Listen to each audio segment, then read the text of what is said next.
esango nuke, alde batetik esan beharra dago, eta kongresu honen egitearen arrazoia da, berez, oraindik oso kontzeptu berria dela, oso, baina mundu guztian. Alegia, 20 urte besteik ez dituen kontzeptua da. Eta Euskal Herrian esango nuke oraindik ere, beste leku askotan bezala, oraindik hastapenetan gaudela.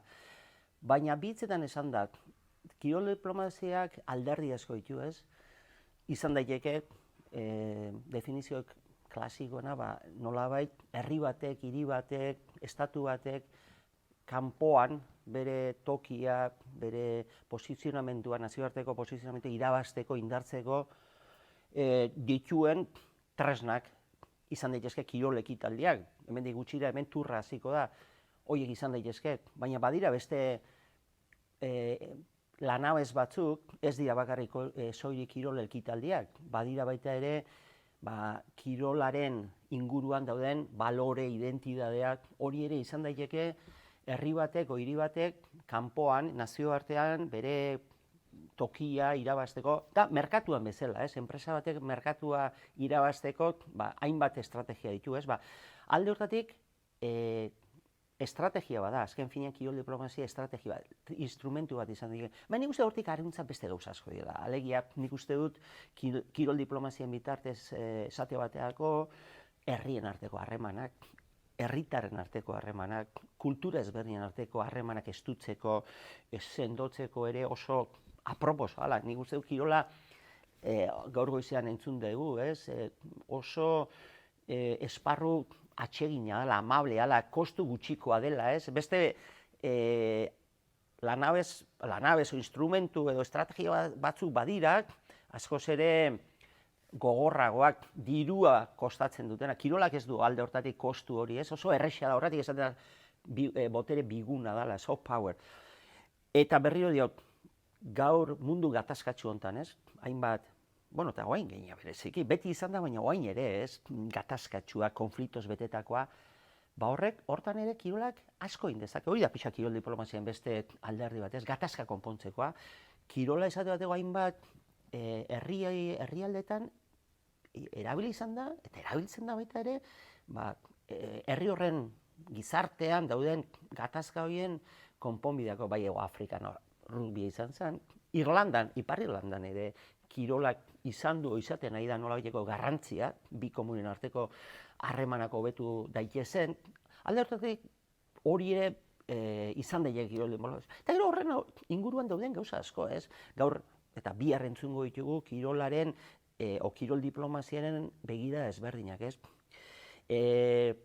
arriskuan dauden gizarte sektoreak integratzeko, gizarteratzeko baliagarri ere bada. Bihar entzungo du esate bateko Ameriketatik etorri da skateboarding. Skateboarding inguruan dagoen adituik importantena, skateboarding inguruan munduan, aida lanean, esate bateko duela gutxi, duela bi Barbadosen da, pobrezien dauden gizarte edo gazte sektoreak gizarteratzeko ere baliagarria da. Emakumearen parte hartzea, kirol egokituak, nik uste dut alde horretik asko, gauza asko ditula, bere baitan, begira asko, ikuspegi asko, eta nik uste dut ziurgabetasunez bizian 21. mende honetan, kirolak izugarrizko pixu izan du, baina izango du hemendik aurrera. Nik uste dut gizartean oso gauza gutxi ditugula eskuartean, kirolak duen kapazitatea gaitasuna baino, gutxi. Nik uste dut, kirol diplomazia gauza badu, baita ere,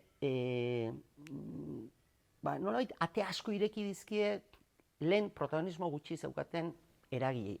Diplomazia hitza berez, ikuspegi klasiko bat da, danok ikasi duguna, estatuen arteko, estatu handien arteko harremanak eta diplomazia klasikoa eta enbajadoreak, eta hor, badirudi diplomazia bakarrik zelai horretan jokatu daitekeela.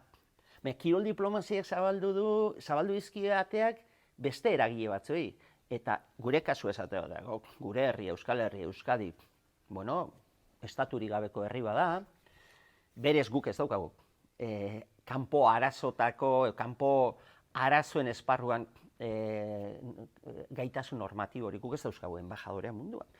Baina, hori horrela izanik ere, kirolak ahalbideratzen ditu zenbait aukera diplomazia klasikoak eskaintzen ez dituenak, ez? Orduan, modu xotil baten bitartez, kirol diplomaziak, eta hori da idea nagusia, leiho eta ate asko ireki dituela, berez, orain artean, nazioarteko harremanetan bat ere protagonismorik gabe jardun duten eragilei. Eta eragile horietan aipatu daitezke lehen esan dudana, nazio gabeko estatua, hiriak, herriak, erregioak, esango nuke baita enpresak ere, bai, gaur egun, eta hori beste kasu bat ere aztertuko da gaur arratsaldean esateko dugu, badira euskal markak, eta aipatuko ditut, ternuak, aipatuko ditut orbeak, euskal marka dira, ez da?